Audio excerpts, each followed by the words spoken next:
That's huge. That is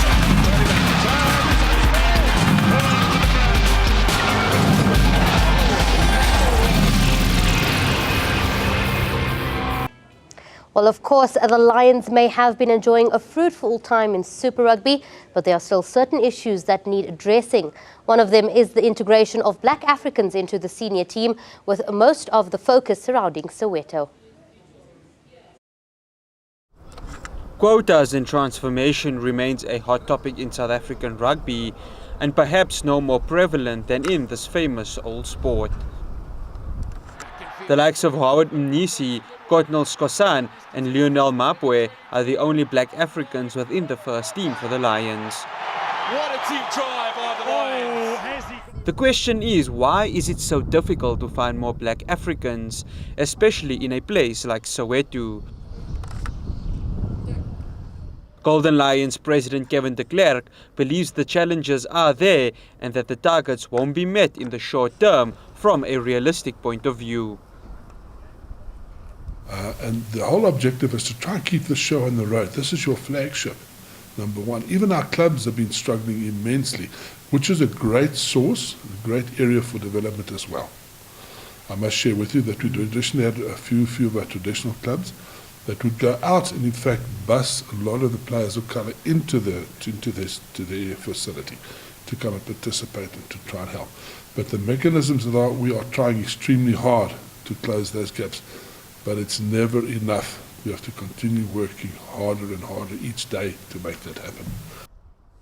As for quotas, de Klerk believes that players ranging from the junior sides right through to the senior sides want to be chosen based on skill rather than the colour of their skin. One listens to the players as well. They're highly skilled youngsters and they're really very proud people as well. They don't want to be referred to as quotas. They want to be referred to as, I've deserved my place, I've earned my place in arriving at that side. And that is predominantly what we want to do to these young players, that they've identified that they said, this is where I'm going. I'm not just a quota player. The Lions may be riding high in Super Rugby, but the union does face challenges in trying to incorporate more players of colour within the franchise. Faraz Patel for ANN7, Johannesburg. Joining me in studio now to discuss this issue a little bit more is Zola Ntlokoma, the Secretary of the Soweto Rugby Union, and Sanele Mdakane, the Treasurer of the Soweto Rugby Club. Gentlemen, thank you very much for joining us on our first show back on Game On. It's a hot topic. Let's start with you, Zola. Give us an idea of the affiliations between the Soweto Rugby Club, the Soweto Rugby Union, and of course the mother body, the Lions Rugby Union. Well, thank you very much for inviting us to your show. Firstly, let me start by saying that Soweto Rugby Union is not an affiliate of the Golden Lions Rugby Union.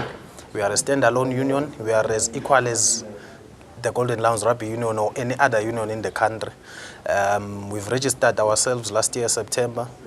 We've just came out of a successful strategic workshop on the 11th of April.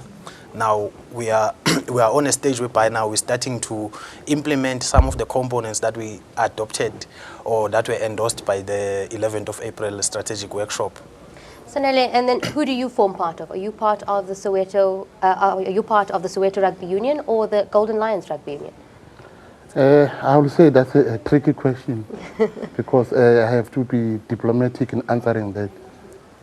Currently, we are playing under the League of the Lions. We are affiliates of the Lions, not for Soweto Rugby Union. Do you think that the Golden Lions Rugby Union is doing enough to see Black African players or enough Black African players come through to senior level? I don't think so. Reason being, I think all for you to see that happening in that level, it starts with development. If development structures are not there, I don't expect to see a number of Black players playing there because not enough is done in development. We see 3 regular Black players playing for, or Black African players playing for Lions in Super Rugby level. That certainly is not enough, seeing the demographic of this country. It can't be enough. Stating those 3 players, you ask their background, where does they come from? They don't come from our own townships, which Lions serves, meaning it's development of other provinces, meaning on our side, development side, what is coming up is nothing. Do we have talent in Soweto? Yes, we do, but it needs nature of a union to come, especially on funding, for you to do a proper development or to develop a high-performance player. A lot of things needs to be there. So I then presume this is why the Soweto Rugby Union was started. Yeah, I think not only us. Actually, after that 11th of April kind of a workshop, we just had bilaterals kind of a scenario with the guys from KwaZulu-Natal who are planning to form a similar union to Soweto Rugby Union. And there's also appetite or interest from Western Cape guys as well, being in touch with us so that we share notes in terms of how did we come about forming this Soweto Rugby Union, as well as Mpumalanga. I think by next month we'll be assisting Mpumalanga. We've just assisted the KwaZulu-Natal guys. They've already reserved the name. Now they are on a stage whereby now they are going to register that union. So to come back to your answer, basically, I have to support what he has just mentioned. If we don't create platforms whereby we give opportunities or we maximize opportunities, then we will keep on having this discussion time and again. And if you check the strategies that are there in terms of transformation charter or whatever plans, quota system plans that are there to fast track or to put black players there, you'll find out every time when comes a time to implement, the goalpost gets shifted. In 2006, when they drafted the South African Rugby Union Transformation Charter, they said by 2015 we'll see more black players coming through. Now they've shifted the goalpost in 2015. They are saying 2019. And then again, you find the scenario again whereby there's so many of these plans, these transformation plans. SARU have got their own individual unions, they've got their own transformation plans. SASCOC, they're talking their own language as well. And the question, the Department of Sport in this country, they've also got their own plans as well. There's no plan that is talking to each other. Then you ask yourself a question, the buck stops with who if we don't see results coming through in terms of seeing black players being developed and being given opportunities. So going back to our roots, by forming these kind of unions, we are not starting something that is new. We formed these unions because these things were there before the apartheid, in those days in the apartheid era. We had our black unions as blacks, but in the 1992 sports unity talks, we were lied to by these people. Can I ask, is this not taking us back? That we're separating ourselves from, say, should we not be working together with the Lions Rugby Union to have more black players represented? It's absolutely not taking us back. Instead, we are reclaiming what we were told to close shop back in the days. In the 1992 sports unity talks, we were told to fold our unions as blacks, and we did that because of the sake of reaching out and for the sake of unity. But if you look or you check what has happened now, we're talking transformation all these past 21 years of democracy. So there's nothing that is really happening. So the basic thing to do is to do what our grandfathers and our forefathers did before, which is what?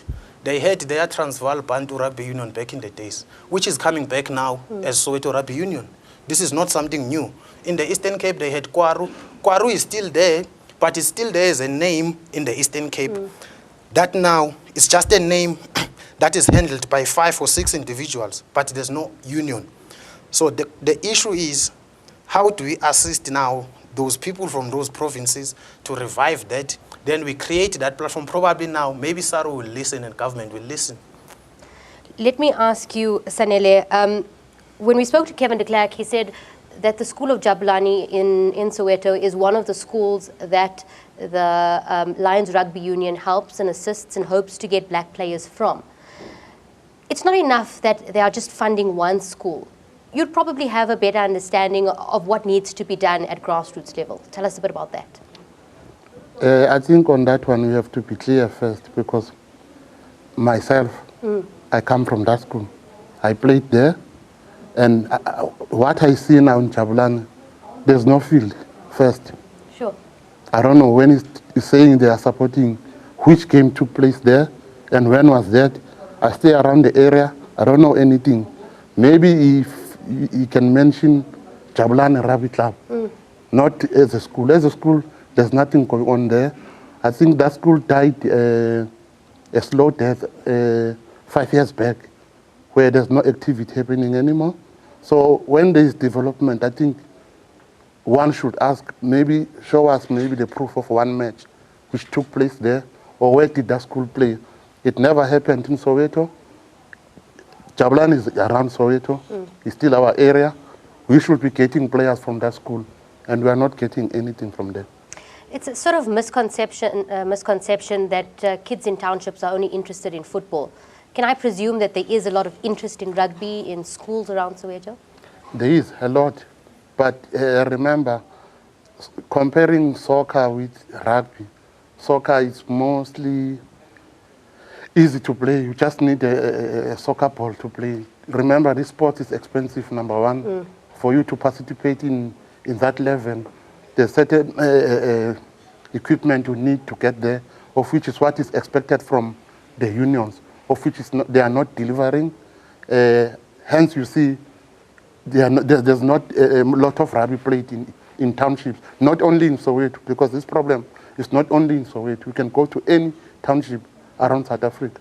The problems are similar. So now just very quickly, because we are running out of time, just looking at only the Soweto Rugby Union, what are you taking into your own hands, and what are you going to do to see more black players represented at Springbok level and even just at franchise level? I think currently what we're busy with now is to make sure that we establish the schools rugby to come back in Soweto. As he said, there are no schools that are playing rugby in Soweto. So these people who are cooking reports so that they get the lotto funding or they get the government funding, it's very like outrageous, and it's I don't know, they're living in another planet that we don't know of. So currently what we're busy with is to set up the school system. Then we've got clubs, some of the clubs that have been kicked out by these unions, because if you can take stock in terms of the database of the clubs that are there that exist from the townships, you'll find that it's only 2 or 3 clubs, and then the rest is white clubs that you will see there. But that's not the point, or that's not the issue. So it's to set up the development structures, and we've done something that is unique. Just this past Saturday, we had an event whereby in Soweto we had interaction with kids from the churches. We're not only dealing with schools, so we deal with NGOs or with community-based organizations as well, so that we try and make sure that we maximize this mass participation program first, before we can start now sifting that talent and say that now this one that we're going to take now, it's real development, and then they're going to move within structures from school to youth clubs, from youth clubs to fully fledged clubs. Then from there, they need to start feeding the union of our nature. It's the same system basically that they will implement even in KwaZulu-Natal in the rural areas. It's schools with NGOs or community-based organizations, youth clubs, and then it feeds the unions. Then we'll take it from there. We are not restricted to play within the Springboks or whatsoever. If Japan or India, whoever national team that is there and thinks that maybe they can see talent within what we're doing, then we open for those kind of options, because we've written a letter to SARU to say that we exist as Soweto Rugby Union. They responded, they've written back to us to say that they will get back to us, but up until now, nothing has happened. Gentlemen, thank you very much for that insight. We hope to get you back in studio sometime just to see what's been happening, and hopefully something comes out of this interview for people that are watching and take a bigger interest in Soweto as a ground with lots of talent in it. Thank you very much for joining us.